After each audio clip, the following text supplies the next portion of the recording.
Friends, welcome to Lotus TNPSC success. இப்போ நம்ம பார்க்க போறது இயற்கை அமைவுகள். இந்தியாவோட இயற்கை அமைவுகள் எங்க இருக்குன்னு எப்படி பார்க்க போறோம். இதனோட சோர்சஸ் நம்ம எங்க இருந்து எடுத்திருக்கோம் பாத்தீங்கன்னா 10th ஜியோகிராபி புக்ல லெசன் 1 பாடம் 1 இந்தியாவின் அமைவிடம் மற்றும் நிலத்தோற்றம் மற்றும் வடிகால் அமைப்புல இருந்து எடுத்திருக்கோம். ஸோ இந்தியாவோட நிலப்பகுதி பாத்தீங்கன்னா மாறுபட்ட இயற்கை நிலத்தோற்றத்தை வந்து கொண்டிருக்கு. ஸோ அப்போ இந்த இந்தியா வந்து நம்ம எப்படி இயற்கை அமைப்பை பிரிச்சிருக்கலாம் அப்படின்னா 6 டைப்பா பிரிச்சிருக்காங்க. ஃபர்ஸ்ட் வந்து இமயமலைகள், அடுத்தது பெரிய இந்திய வட சமவெளிகள், தீபகற்ப பீடபூமி, இந்திய பாலைவனம், கடற்கரை சமவெளிகள், தீவுகள். பாருங்க, இப்படிதான் பிரிக்கிறாங்க. அதாவது முதல்ல பாத்தீங்க அப்படின்னா இமயமலைகள், இந்த ஏரியா ஃபுல்லா இந்தியா சுத்தி இமயமலைகள் வருது. அடுத்தது பாத்தீங்கன்னா பெரிய வட சமவெளி. அப்போ என்னென்ன சமவெளி எல்லாம் வருதுன்னு பாருங்க. சிந்து சமவெளி, கங்கை சமவெளி, பிரம்மபுத்திரா சமவெளி, இதெல்லாம் சேர்ந்ததுதான் வட பெரிய சமவெளி. சரிங்களா? அடுத்தது பாத்தீங்கன்னா தீபகற்ப பீடபூமி. ஆல்ரெடி நமக்கு தெரியும், நம்ம தீபகற்ப பீடபூமி நமக்கு தெரியும். அடுத்தது பாத்தீங்கன்னா பாலைவனம் எங்க இருக்கு? ராஜஸ்தான் பாலைவனம். அடுத்தது பாத்தீங்கன்னா கிழக்கு கடற்கரை சமவெளிகள் மற்றும் மேற்கு கடற்கரை சமவெளிகள். அதுக்கு அடுத்தது லாஸ்டா நம்ம பார்க்க போற தீவுகள், லட்சத்தீவுகள் மற்றும் அந்தமான் நிக்கோபர் தீவுகள். சோ இந்த மாதிரி 6 வகையா வந்து நம்மளோட இந்தியாவோட நிலத்தோற்றத்தை வந்து பிரிக்கிறாங்க. ஃபர்ஸ்ட் நம்ம பார்க்க போறது இமயமலைகள் பாக்குறோம். சோ இமயமலைகள் இன்னொரு பேர் சொல்லுவாங்க, என்னன்னா வடக்கு மலைகள் அப்படின்னு சொல்லுவாங்க. உலகத்திலே ரொம்ப இளமையான உயரமான மலைத்தொடர் எதுன்னு பாத்தீங்கன்னா இமயமலைகள் தான். ஏன் அப்படின்னா கொஞ்சம் வருஷம் மில்லியன் ஆண்டுகளுக்கு முன்னாடிதான் இது உருவாயிருக்கு. புவி மேலோட்டுல வந்து பேரியக்க விசைகள் காரணமாக புவி மேலோடு மடிக்கப்பட்டு மடிப்பு மலைகளாக உருவாகின. அதாவது பாருங்க, இந்த பக்கம் ஒரு நிலப்பகுதி இருக்கு, இந்த பக்கம் ஒரு நிலப்பகுதி இருக்கு, நடுவுல கடல் இருக்கு. இந்த 2 நிலப்பகுதி ஒன்னோட ஒண்ணு மோதும் போது அது போறதுக்கு வேற வழி இல்லாம ஒன்னோட ஒண்ணு மேல இப்படி மடிப்பா வந்து உருவாகி உள்ளதுதான் இந்த இமயமலைகள் அப்படின்னு சொல்றாங்க. மேற்குல சிந்துல இருந்து கிழக்கு பிரம்மபுத்திரா பள்ளத்தாக்கு வரைக்கும், சிந்துல இருந்து பிரம்மபுத்திரா வரைக்கும் மொத்தம் 2500 கிலோமீட்டர் இருக்கு. இந்த பகுதியில வந்து நீங்க பாத்தீங்க அப்படின்னா காஷ்மீர் பகுதியில வந்து 500 கிலோமீட்டர் அகலத்தோட இருக்கும். அருணாச்சல பிரதேசம் வரும்போது அந்த அகலம் வந்து அப்படி கம்மியாகுது. அப்போ காஷ்மீர், இங்க இருக்கிற காஷ்மீர்ல பாத்தீங்கன்னா 500 கிலோமீட்டர் அகலத்துல இருக்கு. ஆனா இங்க இருக்கிற அருணாச்சல் பிரதேஷ்ல பார்க்கும்போது நமக்கு எப்படி இருக்கான், 200 கிலோமீட்டர் அகலம் தான் வருது அப்படின்னு சொல்றாங்க. அடுத்தது பாமிர் முடிச்சு, உலகின் கூரை என்று அழைக்கப்படுகிறது. இது மத்திய ஆசியாவின் உயரமான மலைத்தொடரையும் இமயமலையும் இணைக்கும் பகுதி.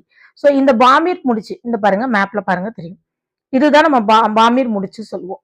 இதனோட வேலை என்ன அப்படின்னு பாத்தீங்கன்னா, இந்த பாமிர் முடிச்சு உலகின் கூரைன்னு சொல்லுவாங்க, அதாவது உலகத்தோட மத்தின்னு சொல்லுவாங்க. சோ அப்போ இந்த மத்திய ஆசியாவோட உயரமான மலைத்தொடரையும் இமயமலையும் இணைக்கிற பகுதி தான் இது. அடுத்தது இமயமலை பாமிர் முடிச்சுல இருந்து கீழ் நோக்கி, நமக்கு தெரியும் நம்ம இந்தியா இப்படி இருக்கு அப்படின்னா இமயமலை என்ன ஆகுது, இந்த மாதிரி கீழ் நோக்கி இப்படி வில் வடிவுல வருது அப்படின்னு சொல்றாங்க. இமாலயா வந்து இது ஏற்கனவே ஒரு ப்ரீவியஸ் கொஸ்டின்ல கேட்ட கொஸ்டின் தான். ஹிமாலயானா என்ன அப்படின்னு கேட்டிருந்தாங்க. அது ஒரு சமஸ்கிருத வார்த்தை. ஹிமாலயா அப்படின்னா ஆடப் ஆஃப் ஸ்னோ, அதாவது பனியோட உறைவிடத்தை தான் சமஸ்கிருதத்துல என்ன சொல்றாங்க, ஹிமாலயா அப்படின்னு சொல்றாங்க. சோ இந்த இமயமலை பாத்தீங்கன்னா இந்தியாவுக்கு வந்து ஒரு பெரிய அரணா இருக்கு. அதாவது இமயமலை வந்து ஒரு பெரிய அரண். ஏன்னா அந்த சைட்ல வடக்குல இருந்து வர்ற குளிர்ந்த காற்றை வந்து தடுத்து நிறுத்தி இந்தியா வந்து பாதுகாக்குது. இந்த இமயமலையை வந்து மறுபடியும் 3ஆ பிரிக்கிறாங்க. இந்தியா வந்து எத்தனை நிலப்பரப்பு அமைப்புல எத்தனையா பிரிச்சாங்க, 6ஆ பிரிச்சாங்கன்னு பார்த்தோம். அதுல நம்ம இமயமலை ஃபர்ஸ்ட் பார்த்தோம். இமயமலை என்ன பண்றாங்கன்னா மறுபடியும் 3ஆ பிரிக்கிறாங்க. அந்த 3ல பாத்தீங்கன்னா டிரான்ஸ் இமயமலைகள், மேற்கு இமயமலைன்னு சொல்லுவாங்க, இமயமலைகள், மத்திய இமயமலைகள், அப்புறம் கிழக்கு இமயமலைகள். நீங்க பாருங்க மேப்ல பாருங்க தெரியும். இந்த சைட்ல இருக்கிறது எல்லாமே நமக்கு டிரான்ஸ் இமயமலைகள். இந்த சென்டர்ல நேபாள் கிட்ட இந்த சைடு வருது இல்லைங்களா, இதெல்லாம் மத்திய இமயமலைகள்னு சொல்லுவோம். இந்த லாஸ்டா வர்றது அருணாச்சல் பிரதேஷ் கிட்ட அந்த சைட்ல வருது பாத்தீங்களா, வடகிழக்கு மாகாணங்கள்ல, அது வந்து கிழக்கு இமயமலைகள் அல்லது பூர்வாஞ்சல் மலைகள் அப்படின்னு நம்ம சொல்றோம். சரிங்களா? ரைட். இப்போ ஃபர்ஸ்ட் டிரான்ஸ் இமயமலைகள் பத்தி பார்க்க போறோம். இந்த மலை வந்து ஜம்மு அண்ட் காஷ்மீர், முன்னாடி வந்து ஜம்மு அண்ட் காஷ்மீர் இருந்து இப்ப லடாக்கா மாறிடுச்சு. அப்போ லடாக்ல இருந்து திபெத் பீடபூமி வரைக்கும், அதாவது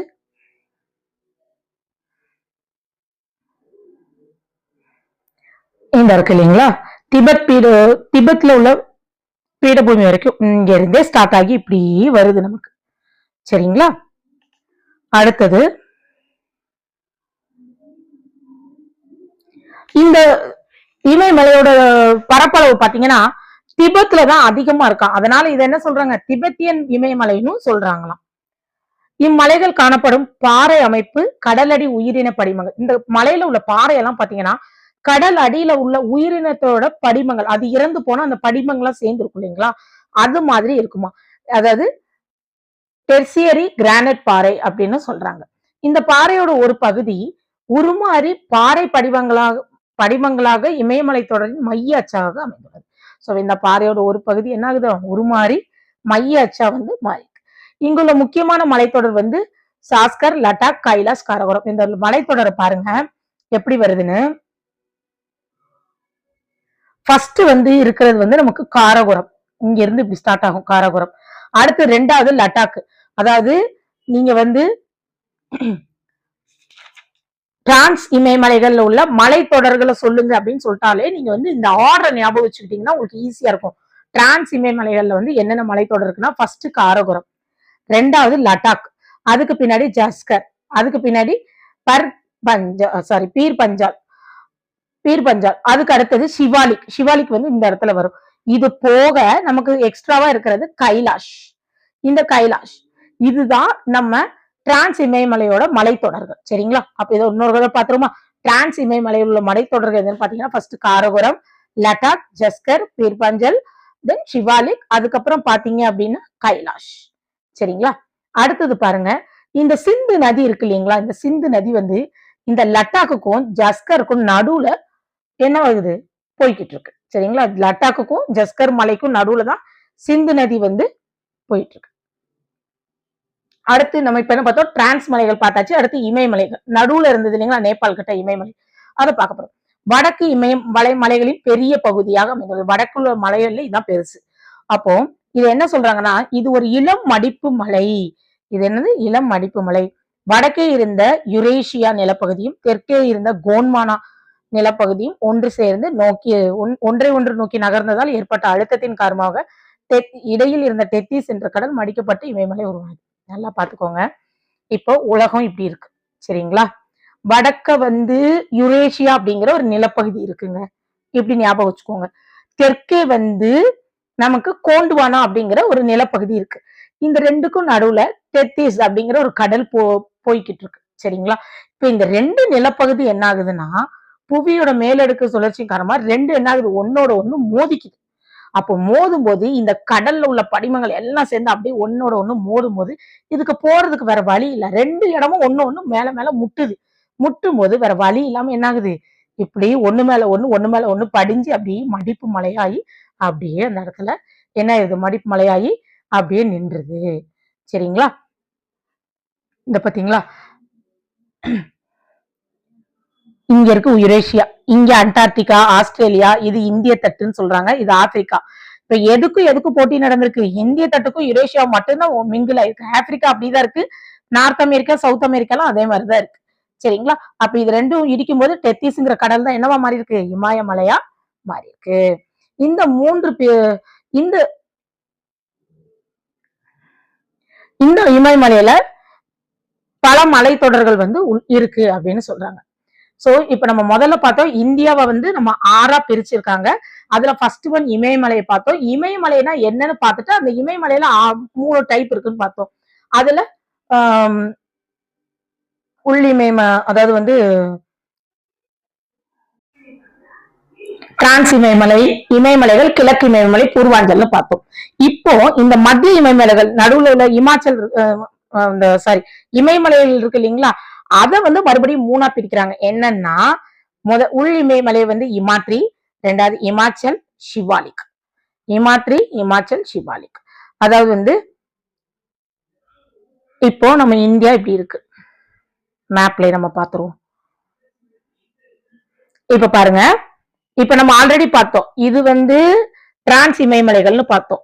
அடுத்தது இது டிரான்ஸ் இமயமலைகள்னு பார்த்தோமா, இது இமயமலைகள், இது பூர்வாஞ்சல்னு இது பார்த்தோம். இது இப்படி வச்சுக்கோங்க. இப்ப நம்ம பார்க்க போறது என்ன, இதுல உள்ள நிறைய மலைகள் தானே நம்ம பார்க்க போறோம் இல்லைங்களா. அப்போ இது நல்லா பாருங்க, மேல இருக்கிற இது வந்து இமாத்ரி, நடுவுல வர்றது இமாச்சல், கடைசியா வர்றதுதான் சிவாலிக். புரியுதுங்களா? அதுக்கப்புறம் கீழே கங்கை சமவெளி வருது, தக்கான பீடபூமி எல்லாம் வந்துருது. சரிங்களா? அப்போ இது இந்த இடத்த பாதியா பிரிச்சது. இதுல பாத்தீங்கன்னா, இதுல உள்ள மலைகளை பத்தி நம்ம இப்ப பேசப்போம். சரிங்களா? இப்ப இந்த மலைய 3ஆ பிரிச்சிருக்காங்க. என்ன இமயமலை 3ஆ பிரிச்சிருக்காங்க. எத பிரிச்சிருக்காங்க? இமயமலைய 3ஆ பிரிச்சிருக்காங்க.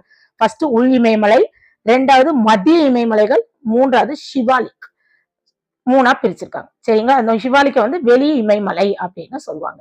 அப்போ மேல இருக்கிறது தான் இமாத்ரி. நடுவுல இமாச்சல், சிவாலிக். இது திபெத்திய பீடபூமி. இது கங்கை சமவெளி, இது தக்கான பீடபூமி. சரிங்களா? அடுத்து நம்ம பார்த்தோம்னா, சரி இந்த இமயமலையில என்னெல்லாம் இருக்கு அப்படின்னு பார்த்தோம்னா, என்னென்ன சிகரம் இருக்குன்னு பாருங்களேன். எவரெஸ்ட் நேபாளத்துல இருக்கு. இதான் வெரி அதாவது ரொம்ப பெரிய சிகரம் எதுன்னா எவரெஸ்ட். அடுத்தது இந்தியால இருக்கிறது காட்வின் அஸ்டே K2. சரிங்களா? இது நம்ம எங்க இருக்கு? நமக்கு லடாக்ல இருக்கு. சரிங்களா? அடுத்தது கஞ்சன்ஜங்கா. கஞ்சன்ஜங்கா இந்தியால இருக்கு. அதாவது சிக்கிமுக்கும் நேபாளுக்கும் நடுவுல இந்த கஞ்சன்ஜங்கா அமைஞ்சிருக்கு. சரிங்களா? நல்லா புரிஞ்சுக்கோங்க. சிக்கிமுக்கும் நேபாளுக்கும் நடுவுல இந்தியாங்கிற பிளேஸ்ல இந்த கஞ்சன்ஜங்கா மலை அமைஞ்சிருக்கு. அடுத்து மக்காலு நேபாள் தான். தௌலகிரியும் நேபாளத்துல தான் இருக்கு. நங்க பர்வதம் எங்க இருக்குன்னு பாத்தீங்கன்னா இந்தியால லடாக்ல இருக்கு. அன்னபூர்ணா பாத்தீங்கன்னா நந்தா தேவியில சாரி அன்னபூர்ணாவும் நேபாளத்துல இருக்கு. நந்தா தேவி உத்தரகாண்ட்ல இருக்கு. இந்த நந்தா தேவி காமெட் இது ரெண்டுமே உத்தரகாண்ட்ல இருக்கும். சபர்வதம் இது என்னன்னா அருணாச்சல் பிரதேஷ்ல இருக்கும். உங்களுக்கு இந்த மேப்ல பாத்தீங்கன்னா உங்களுக்கு டீடைலா தெரியும். பாத்தீங்களா? நங்க பர்வதம் இருக்கா, காமெட் இருக்கா, அடுத்து பாருங்க மேல பாருங்க காட்வின், மவுண்ட் எவரெஸ்ட் பாத்திக்குமா, கஞ்சன்ஜங்கா இருக்கா. சோ இந்த மேப்ப ஒரு தடவை நல்லா பாருங்க. எந்தெந்த சிகரம் எது எதுல இருக்கு அப்படிங்கறது கொடுத்திருக்கு. இது மொத்தமாவே இந்தியாவில் உள்ள எல்லா சிகரத்தையுமே இதுல கொடுத்திருக்கு. அடுத்தது பாத்தீங்கன்னா இந்தியாவின் பல சிகரங்களில் இருப்பிடமாக உள்ளது. நிறைய சிகரங்கள் மொத்தமா உலகத்துல பாத்தீங்கன்னா 14 உயரமான சிகரங்கள் இருக்கு. அதுல 9 சிகரம் எங்க இருக்குதான் நம்ம இமயமலையில இருக்குது அப்படின்னு சொல்றாங்க. உலகத்துல மொத்தமே உயரமான சிகரம் 14. அதுல மொத்தம் 9 இடத்துல இருக்கு. இந்தியா ஹிமாலயாஸ்ல இருக்கு. சரிங்களா? அடுத்தது இதுதான் நம்ம பாக்குறோம் இல்லையா? உள் இமயமலை, மத்திய இமயமலை, வெளி இமயமலை இப்படிதான் நமக்கு ஃபார்ம் ஆகுது. சோ இந்த உள் இமயமலை இந்த சவுத் வெஸ்ட் மான்சூன் அதாவது தென்மேற்கு பருவக்காற்று வரும்போது என்ன ஆகும்னா இந்த வெளி இமயமலையிலே முட்டி அந்த வடக்கு உள்ள மாகாணங்களுக்கு எல்லாம் என்ன பண்ணுது? மழைப்பொழிவு கொடுக்க. அதுக்கு மேல என்ன ஆகும்னா அதால மூவ் பண்ணி போக முடியாது. அதனால இந்த உள் இமயமலை இந்த இமாத்ரி இந்த மாதிரி பிளேசஸ் இருக்கு பாத்தீங்களா? அங்கெல்லாம் மழைப்பொழிவு கம்மியா தான் இருக்கும். அதனால இந்த கொடுத்துருக்காங்க பாருங்க. வடக்கு மிக உயர்ந்து செங்குத்தா இருக்கிறதுனால இதனோட உயரம் அகலம் பாத்தீங்கன்னா 25 கிலோமீட்டரும் சராசரி உயரம் 6000 மீட்டர் அப்படின்னு சொல்றாங்க. அடுத்து பாருங்க சிறியம் இமயமலை மற்றும் சிவாலிக் குன்றுகளை ஒப்பிடும்போது இப்பகுதி குறைவான மழையை பெறுகின்றன. பௌதிக சிதைவு குறைவாக உள்ளது. எங்க? உள் இமயமலையில. உள் இமயமலைனா இமாத்ரி மேல. இங்க நான் சொன்னேன் இல்லைங்களா? இங்கே நின்றோம்.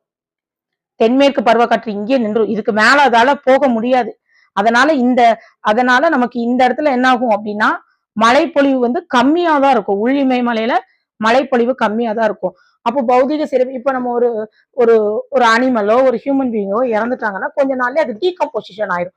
ஆனா இந்த மாதிரி இடத்துல டீகம்போசிஷன் ஆகாம அது என்ன பண்ணுவோம்? அளவுக்கு அதிகமான பனி இருக்கிறதுனால அதை அப்படியே ஃப்ரீஸ் பண்ணி அப்படியே வச்சுக்கும். பாடியை அப்படியே ஃப்ரீஸ் பண்ணி வச்சுக்கும்.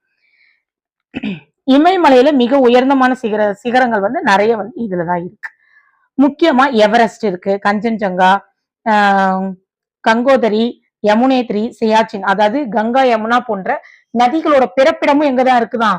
அந்த உள் இமயமலையில தான் இருக்கு. சோ இது போன்ற பனியாறுகளும் அங்க காணப்படுது அப்படின்னு சொல்றாங்க. அடுத்து பாத்தீங்கன்னா மத்திய இமயமலைகள் அல்லது இமாச்சல்.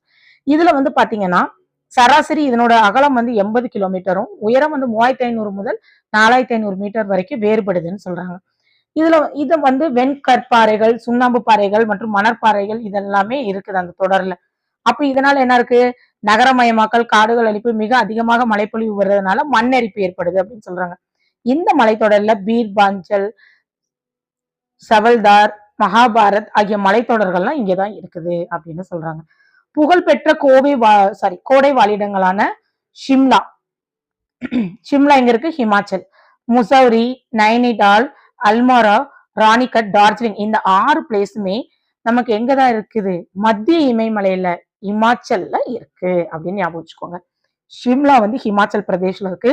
முசௌரி உத்தரகாண்ட், நைனிடால் உத்தரகாண்ட்ல இருக்கு. அல்மோரா உத்தரகாண்ட், ராணிகட் உத்தரகாண்ட், டார்ஜிலிங் வந்து மேற்கு வங்கம். சரிங்களா? அடுத்தது இமாச்சல் உள்ள கோடை வாழிடங்கள் பாருங்க. ஷிம்லா, முசோரி, ராணிகட் இதெல்லாம் இந்த இடத்த பார்த்துக்கோங்க. மேப்ல நீங்களும் மார்க் பண்ணி வச்சுக்கோங்க. உங்களுக்கு கொஞ்சம் ஈஸியா இருக்கும். டார்ஜிலிங் வந்து வெஸ்ட் பெங்கால்ல இருக்கு. சோ இதுல வர முக்கிய கணவாய்கள் என்னெல்லாம் பாத்தீங்கன்னா, காரகோரம் வந்து லடாக்ல இருக்கு. ஜோஷிலா வந்து லடாக்ல இருக்கு.